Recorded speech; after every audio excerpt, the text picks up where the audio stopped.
Сәлеметсіңдер ме балалар? Бүгін біз құрамында барлық амалдар болатын өрнектің мәнін табуды үйренеміз. Бірінші мысалымызға назар аударайық. 70, азайту, 45, бөлу 9, қосу 8, көбейту 4 өрнегінің мәнін тауып көрейік. Барлық амалдар кездесетін өрнектің мәнін табу үшін алдымен амалдардың орындалу ретін анықтап алуымыз қажет. Ең алдымен өрнектегі бөлу мен көбейту амалдары солдан оңға қарай орналасу реті бойынша шығарылады. Одан кейін азайту және қосу амалдары солдан оңға қарай орналасу реті бойынша шығарылады. Бұл өрнегіміздің амалдар реті келесідей. Бірінші, бөлу амалы орындалады. Екінші, көбейту амалы орындалады. Үшінші, азайту амалы және келесі төртінші, қосу амалы орындалады. Енді өрнегіміздің мәнін тауып көрейік.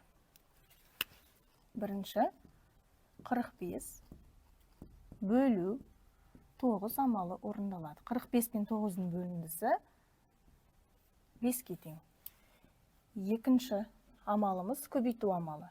8 пен 4-дің көбейтіндісі 32-ге тең. Үшінші амалымыз азайту амалы.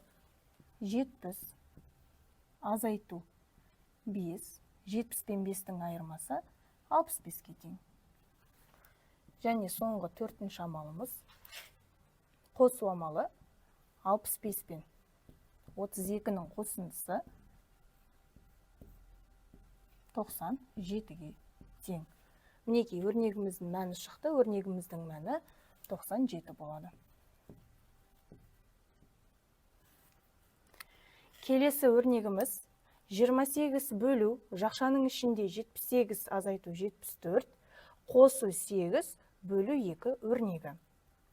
Енді байқағанымыздай бұл өрнегімізде жақша бар. Егер өрнекте жақша болатын болса, міндетті түрде ең алдымен жақша орындалады. Бірінші амалымыз жақшаның ішіндегі азайту амалы. Ары қарай жақшаның сыртындағы бөлу, көбейту амалдары кезекпен орындалады. Солдан оңға қарай орналасу реті бойынша. Бұл жерде екінші бөлу амалы және үшінші көбейту амалы. Бұл жерде көбейту амалы және соңғы бұл өрнегімізде бізде қосу амалы орындалады. Ал енді өрнектің мәнін тауып көрейік. Бірінші амалымыз азайту амалы. Жақшаның іші бірінші орындалады. 78 бен 74-дің айырмасы 4-ге тең. Екінші бөлу амалы орындалады. 28 бен 4-дің бөліндісі 7-ге тең. Келесі көбейту амалын орындаймыз. 8 бен 2-ның көбейтіндісі 16-ға тең. Және бұл өрнегіміздегі соңғы амалымыз қосу амалы. 7 мен 16-ның қосындысы 23-ге тең. Өрнегіміздің мәні 23 болады. Енді балалар, осы ережелерді қорытындылай келе, барлық амалдар кездесетін өрнектің мәнін табу үшін алдымен, егер өрнегімізде жақша болса, жақша орындалады. Одан кейін солдан оңға қарай орналасу реті бойынша бөлу және көбейту амалдары орындалады.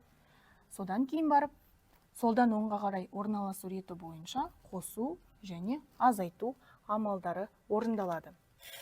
Бүгінге осы. Назарларыңызға рахмет. Сау болыңыздар.